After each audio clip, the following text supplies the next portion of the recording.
here's Brody Brazil. I'm going to be honest, this is not a video that I've been looking forward to making. I mean, I do think it's important to understand baseball's history of relocation, like how it's happened, when it's happened, where it's happened, and why it has happened, especially in relation right now to what the Oakland A's and also the Tampa Bay Rays are going through. It's important we look back on history to kind of see how rare this is, how things unfold.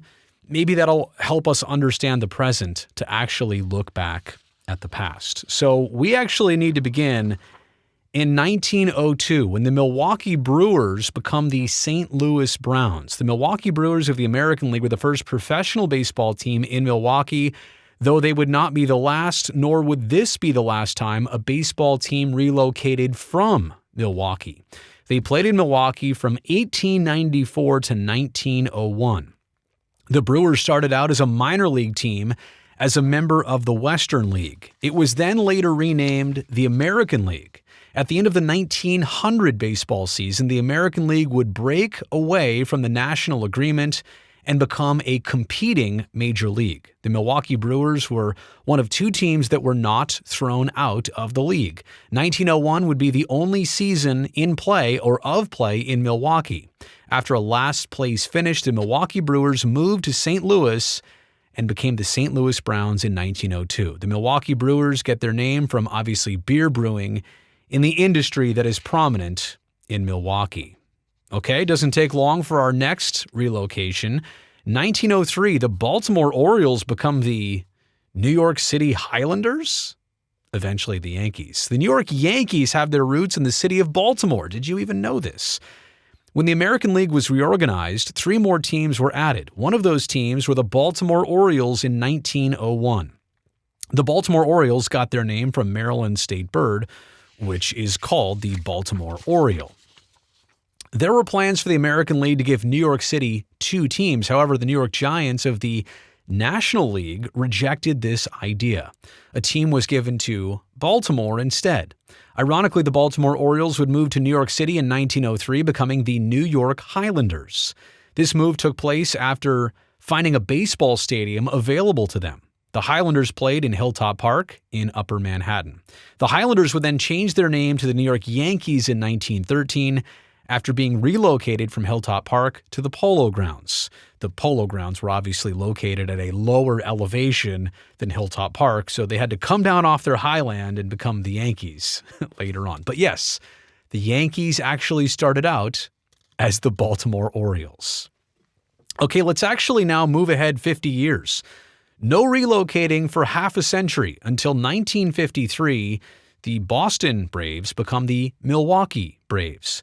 The Boston Braves are the first baseball team in the city of Boston. They're also a founding member of the National League. The team was established in 1871 as the Boston Red Stockings. They were part of the National Association of Professional Baseball Players. The National League would replace it in 1876, and the Red Stockings would be part of the National League. They were renamed the Braves in 1912. The Boston Red Sox of the American League would be established in 1901. Several players for the Boston Braves left the team after being offered more money to play for the Red Sox. Oh my goodness, I did not know that. The Boston Braves would become Boston's other team. Poor play on the field would further cement this role. While both teams had periods of attendance decline and losing seasons, it was the Boston Red Sox, being the first of Boston's 2 teams, to win a world championship. The Red Sox won the very first World Series ever played in 1903. The Red Sox would win 4 more world championships between 1912 and 1918. The Boston Braves would win 1 championship in 1914. They would win the National League pennant twice. The Boston Braves found it difficult to compete with another baseball team in the same city. This manifested itself in poor playing and low attendance. Owner Lou Perini sought to relocate to another city. The Braves moved to Milwaukee in 1953. Milwaukee had been the city of the Boston Braves' highest minor league farm team. So interesting, there was already that connection. In 1953, the Boston Braves became the Milwaukee Braves.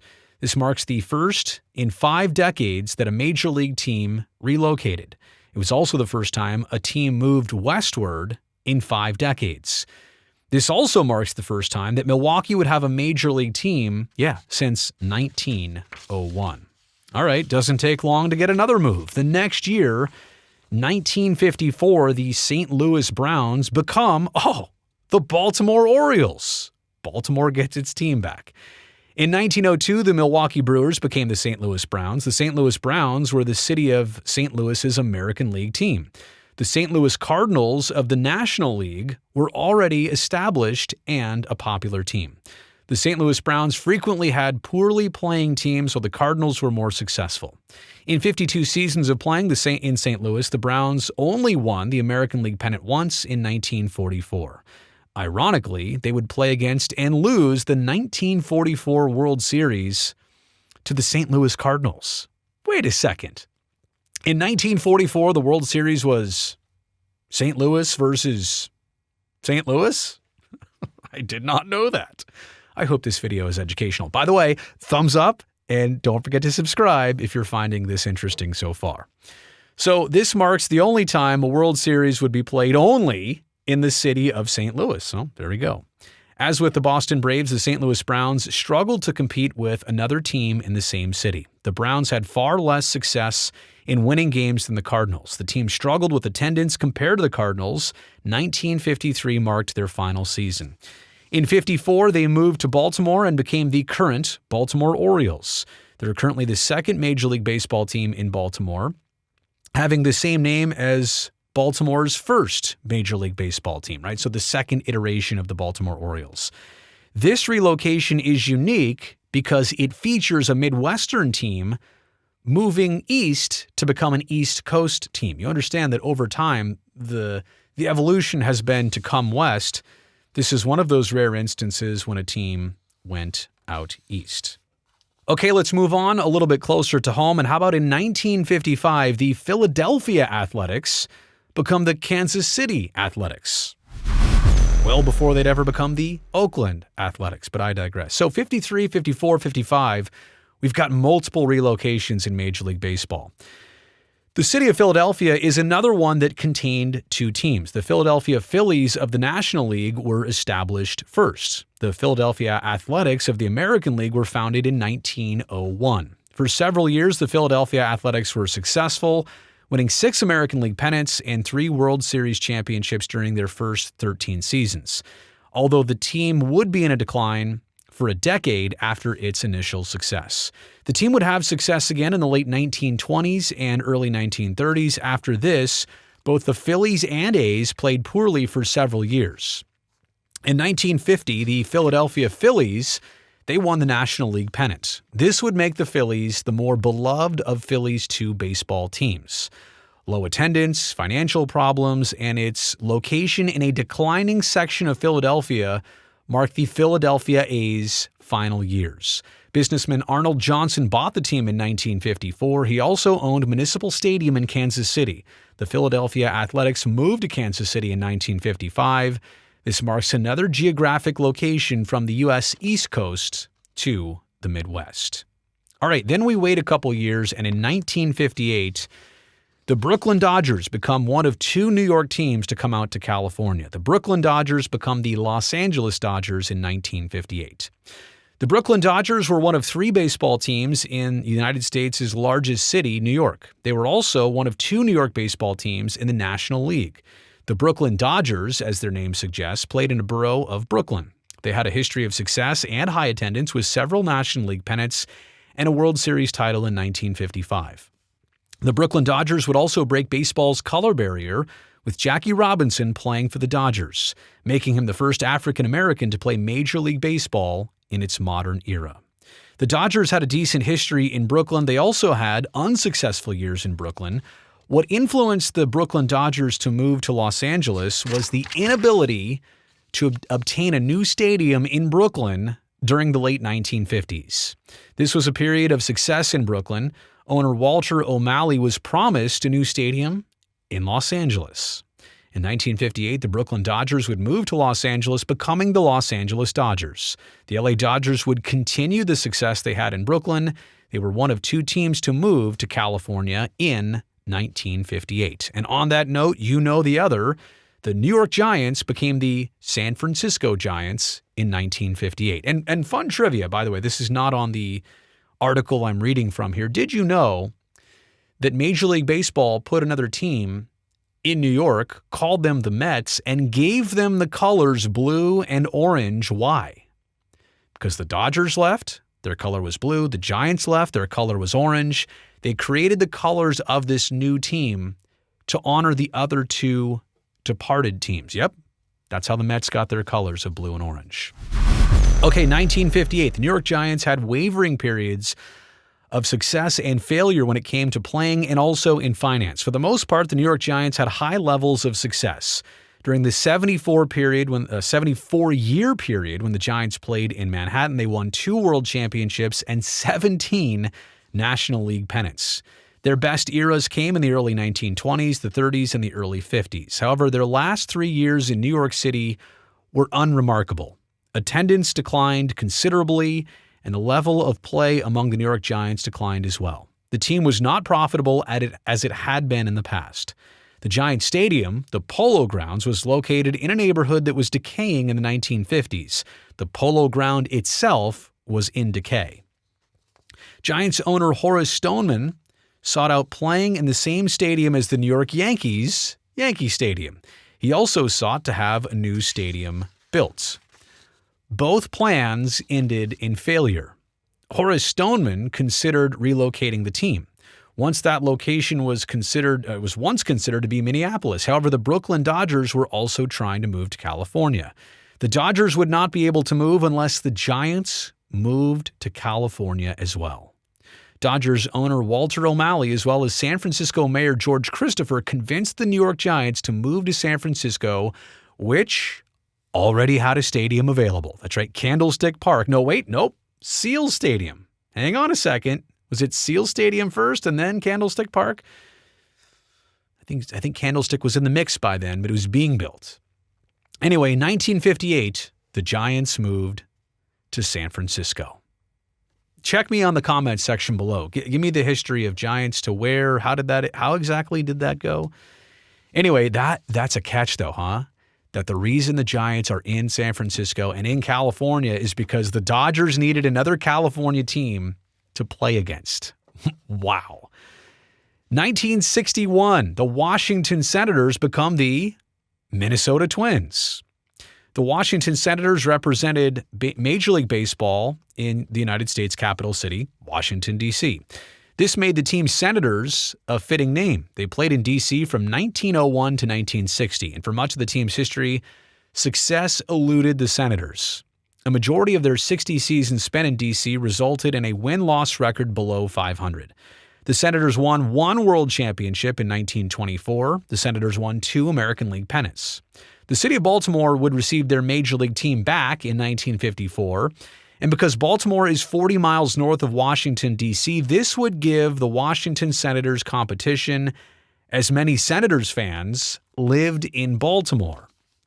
The Senators had played poorly for a long time, and with a new team in Baltimore, this would have a negative effect on attendance for a team that was known for poor play. Clark Griffith owned the Washington Senators from 1920 to 1955, and after his death in 1955, his son Calvin Griffith would own the team. But by this time, 3 baseball teams relocated to other cities. And like many other teams that relocated, poor attendance and poor performance on the field were major issues. Calvin Griffith found it economically unfeasible to keep the team in D.C. One place offering to take the Senators was Minneapolis, Minnesota. However, the move was rejected by the American League. In 1960, there was talk of establishing the Continental League with teams in cities that didn't already have a Major League Baseball team, Minneapolis being one of those cities. It was then that Calvin Griffith was allowed to move the Senators to Minneapolis. Check that out. So there was the thought of a whole separate league to challenge professional baseball that made baseball say, okay, you can go to Minnesota. In 1961, the Washington Senators became the Minnesota Twins, reflecting the location in Minnesota's Twin Cities. This marks the start of Major League Baseball in Minnesota. So we've seen some movement in the 50s, now obviously in the 60s, and then we get to 1966. The Milwaukee Braves, right? So Milwaukee's had a lot of in and out on their teams. Milwaukee Braves moved to Atlanta. The franchise that would become the current Atlanta Braves has its roots in Boston. After struggling to compete with the neighboring Red Sox, owner Lou Perini moved the Boston Braves to Milwaukee in 1953, becoming the Milwaukee Braves. 13 seasons spent in Milwaukee are marked by success on the field. Players such as Eddie Matthews and Hank Aaron flourished in Milwaukee. They never had a losing record while playing in Milwaukee. That is unbelievable that through everything, they never had a losing record in Milwaukee and still eventually somehow found a way to lose their team. They would win a world championship in 1957. However, attendance would drop in the early 1960s. While the team remained decent, the level of play was not the same as it was in the 1950s. After the Braves were sold to an ownership group led by William Bartolome, a larger television market was sought after. That's right. Milwaukee was not large enough of a TV market, but Atlanta was. Atlanta was a fast-growing city in the southern United States. A new stadium was being built there already in the 1960s, and in 1966, the Milwaukee Braves were relocated to Atlanta, becoming the Atlanta Braves. Okay, let's switch gears and go back to, guess who? The A's. Yeah, they only spent like 13 years in Kansas City. In 1968, the Kansas City Athletics become the Oakland Athletics. The Oakland Athletics have something in common with those Atlanta Braves and Baltimore Orioles. These teams originated from two other cities. After the Athletics moved from Philadelphia to Kansas City in 1955, the Kansas City Athletics continued to perform poorly. Initial attendance numbered over 1.3 million in their first season, which was considered really high in the 1950s, but attendance never reached those levels while the Athletics remained in Kansas City. Every season from 1955 to 1967 involved the Kansas City Athletics finishing below 500. They struggled on the field. The 1950s were marked by threats of a third relocation, this time to California. After Charlie O. Finley bought the A's in 1960, he initially promised to keep them in Kansas City. However, as attendance remained poor and performance on the field was equally the same, Charlie Finley was looking to relocate the team. He requested moves to Atlanta, Dallas-Fort Worth, and Louisville, but they were all denied. Another problem for Finley was his dissatisfaction with the lease for Municipal Stadium, which was being shared with the AFL's Kansas City Chiefs. In 1968, Finley finally received permission to move the team, and the Kansas City Athletics relocated to Oakland, where they remain today. In 1969, by the way, Kansas City was awarded another MLB team, the Royals. And you've kind of noticed that trend here. I'll summarize this at the very end. Every single city so far that has lost a team, to this day, still has a team, except for one, which we'll get to. Okay, it only takes 2 more years until we get to 1970, and the Seattle Pilots become the Milwaukee Brewers. In 1969, same year as the Royals were announced and Kansas City was awarded a team, the city of Seattle was awarded a Major League Baseball team, the Seattle Pilots. It marked the first time the Pacific Northwest would have a Major League Baseball team. It would also mark the Pilots' only year of Major League Baseball, one and done. While the Pilots went through the struggles of poor play, which is obviously common for expansion teams, Sick's Stadium was the team's biggest problem. It was a stadium once used by a minor league team, and it was poorly designed. Only 19,500 seats were available on opening day, and it needed to expand closer to 30,000 seats to survive. Poor plumbing was also another problem with the stadium. Yeah, believe it or not, poor plumbing. We've heard that one a few times. This played a role in low fan attendance. In addition to the team's poor play, by the end of the 1969 season, the Pilots were operating at high financial losses. Milwaukee businessman Bud Selig. Yeah, that Bud Selig wanted to bring baseball back to Milwaukee. Selig bought the team and relocated to Milwaukee, naming them what they originally were, the Milwaukee Brewers. This would be the second installment of the Milwaukee Brewers. Did you know all that stuff? Okay, 2 years later, 1972, The Washington Senators become the Texas Rangers. After the first Washington Senators team moved to the Minneapolis-St. Paul market, Washington, D.C. was awarded another Major League Baseball team, also named the Washington Senators. Like the Senators of old, these Washington Senators suffered from poor playing on the field. The new Senators also had to compete for fan attendance with the Baltimore Orioles, who only played 40 miles away. The Orioles won 4 American League pennants and 2 World Championships in a 5-year period from 1966 to 71. The Washington Senators only had 1 season above a .500 record. This compounded attendance problems as fans who live closer to Baltimore would rather see the Orioles instead of the Senators. The team also had debt issues. Their owner, Bob Short, threatened to move the team if no one would buy the team. The mayor of Arlington, Texas, Tom Vandergriff, was seeking to bring Major League Baseball to the Dallas area. So with a down payment and a stadium ready, Short moved the team to Arlington, Texas in 1972. They would be renamed the Texas Rangers, which was obviously a nod to the law enforcement agency of the state with the same name. Okay, from 72, nothing happened for the rest of the century until we get to, infamously, 2005. And Montreal, out of all these cities I've listed here, is the only major league market to lose its team and not have a replacement as of this day. 2005, Montreal Expos become the Washington Nationals. 1969 marked the first time Canada would get Major League Baseball. The city of Montreal would become home to Canada's Major League Baseball team, the Montreal Expos. The team was named for Expos 67, an exposition celebrating Canada's 100th birthday. But they would not be Canada's last baseball team, as Toronto would get a team in 1977. The Expos had some times of failure and of success. They almost didn't even survive their first decade in Montreal. A stadium needed to be furnished quickly or the franchise would be given to Buffalo, New York. Yari Park Stadium was built as a stadium for the Expos, and the Expos were required to have a dome stadium built by 1972. This was delayed due to construction, and the Expos had to seek permission to stay for extra time until the new stadium was built. That new stadium, by the way, Olympic Stadium, was built in time for the 1976 Summer Olympics. The new stadium would be the home of the Expos for the remainder of their stay in Montreal. Okay, but the events leading to the Expos leaving Montreal varied from an obsolete stadium to poor attendance. In the early 90s, the Expos had one of the best teams in baseball. In 94, in fact, they had the best record in Major League Baseball before the unfortunate 1994 players' strike began. This ended the baseball season, canceling the playoffs. The Expos could no longer afford to pay some of their players, including losing some of their best talents to other teams. The Expos would go into decline after that, a large amount of their revenue coming from attendance, which was also declining. As we mentioned before, Olympic Stadium was becoming obsolete.